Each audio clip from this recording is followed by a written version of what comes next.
Morning, everyone. Tanya Milano Snell here, parent coach. I am coming live earlier today because I am switching up my schedule. So I'm trying to figure out what morning time will work for my routine. And I'm talking about why is neediness and whining so hard? So, excuse me. I'm just still getting over COVID. It's no joke. It takes a while. I'm tired. There's a lot of aches and pains that are going on. It's hard to get out of bed in the morning. Lots of stuff. So if you've dealt with it, you know what it's like. And that's why I wanted to get on here and talk about this topic. Why is neediness and whining so hard? Before I do that, I want to remind you that I do have a YouTube channel. It's called Tanya Milano Parent Coach. Make sure you subscribe to the channel, like the videos, and hit the bell so that you don't miss these talks when I do have them. And then you can go through and look at all of the videos that I've made already. Lots of parenting tips, lots of mindfulness and yoga tips over there on the YouTube channel. Things about self-regulation and dealing with your own triggers in parenting. So make sure you're on the YouTube channel if you are not already. And also, I have my Facebook group. So if you are not in the Facebook group, make sure to get in there too. Reactive to Relax Self-Care Without the Guilt. That's where I share lots of tools and strategies. We have a challenge coming up this month and a book study over here. So if you want to get in the book study this month, Atlas of the Heart, we're talking about emotional regulation in the Facebook group. How do we meet our own emotions and then the emotions of our children? It is hard work. So that's why I wanted to talk about neediness and whining today. It's a huge trigger for many, many parents. And I want to tell a story about the beginning of my parenting journey. So like when you become a parent, you have these ideas of what it's gonna be like. You have huge dreams for, being the best parent you can be. For me, I really I'm someone that wanted to get all my ducks in a row. I wanted to be on top of it, like figuring out the schedules, figuring out who's doing what, delegating. That's my personality. So I took it very serious. and and being, a high achieving student, like I wanted to get things right. I studied, I read books, all of that stuff. But I was really acting like a lot of my triggers had me acting what I thought was really young and foolish. So I would wonder why am I getting triggered about these little things? So there's a story I want to tell you a story about chips. Okay. So, I shopping seriously. I want to make sure we have enough food. I want to make sure we know what we're eating on what night. I am not someone that sits down and meal plans anymore because that made my life crazier. So I know the meals that we have in the house. We decide what we're going to make. Tanner helps me cook. So, I'm serious about having my responsibilities done, right? And proud of myself when I get home grocery shopping, right? And so this was a huge trigger for years where I would, get the food and then Tanner would say, "I really don't like that kind of chip you got. Can you get this kind of chip?" Right? That was triggering to me. And what it came down to was that he was just asking for his needs, right? Like there was nothing wrong with what he was doing. My reaction was to my own neediness. So not owning that I have needs too. So this is really hard work to do. This is what I go through in my parent coaching.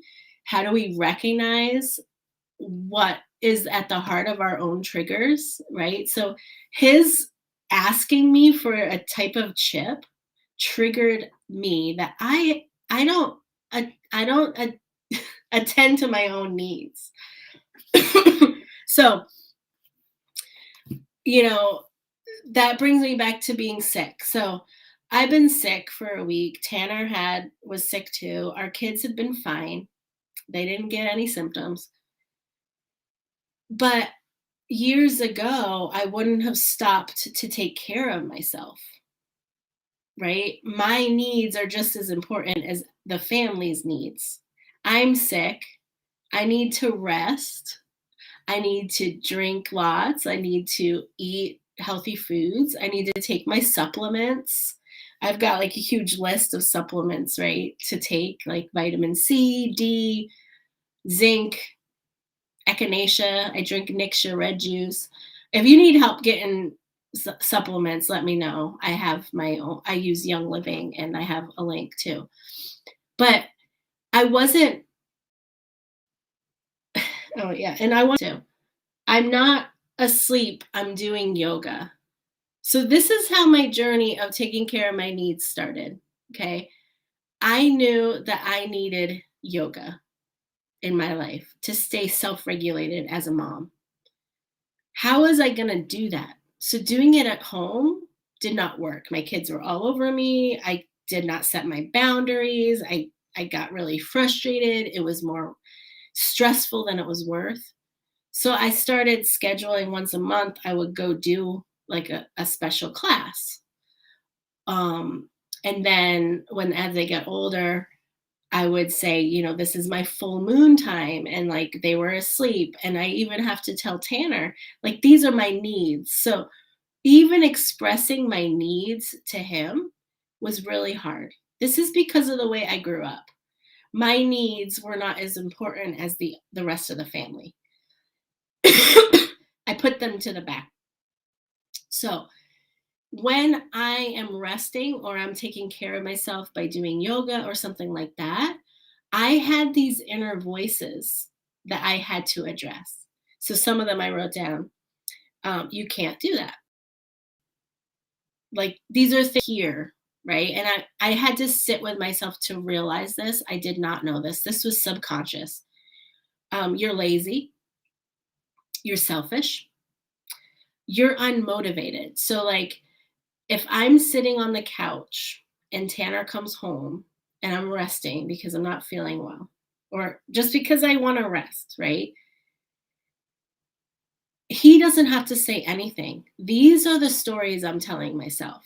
You're lazy, you're unmotivated, right? So to shift that, I had to love that part of myself, to befriend it, to switch the language. Like I'm motivated to rest right now. I'm motivated to take care of myself right now. Do you see the difference in that? That's where affirmations can really help, but that's a different talk. Anyway, how does this work in our kids? Right? They're the ones whining. They're the ones having huge needs, right? And we're triggered because we have not set and befriended that we have needs, that we once were whiny. And sometimes we do have a whiny voice that we are not befriending or not sending kindness to. Okay. So if you are really, really struggling with this and you want some coaching, that's where you need to reach out to me. And I do have one on one coaching. I have a course that we go through 8 weeks of uncovering your trigger and diving deep into the stories that you're telling yourself about that trigger. And we also have Om in the Home Revolution. So this is a place where we come together to talk about our struggles in parenting. Why, when our kids whine at us, is it so hard? These are the conversations we have in Om in the Home Revolution. It's also a place where you can develop the skills, develop the strategies, take care of yourself. It's chock full of self-care. That's what it's about, getting to know yourself as a mom, as a parent, and as a person that is separate from motherhood. So This is where we are being the change we wish to see in our kids. We're fostering connection with ourselves and with our family members to build the unique family that you dreamed about. So message me if you want to talk about what it is. um, it is 90% off the price. This is a membership that you will be in for the rest of your life. Once you're a parent, you're a parent. So it's a full transformation. There is 10 years of material in there. Not won't take you 10 years, but this is all the stuff that I developed over the 10 years of my parenthood to uncover my triggers, to develop my boundaries, my values, and that my spouse is different, right? And then how do we come together to create our unity? And then our kids, right? How do we meet the needs of our kids? They're separate beings who have um, their own way in the world. Okay, so let's have a conversation. We'll see if it's a fit for you, and you can decide if you're in or out. All right, give me a message, and we'll have a chat. Have a great day, everybody, and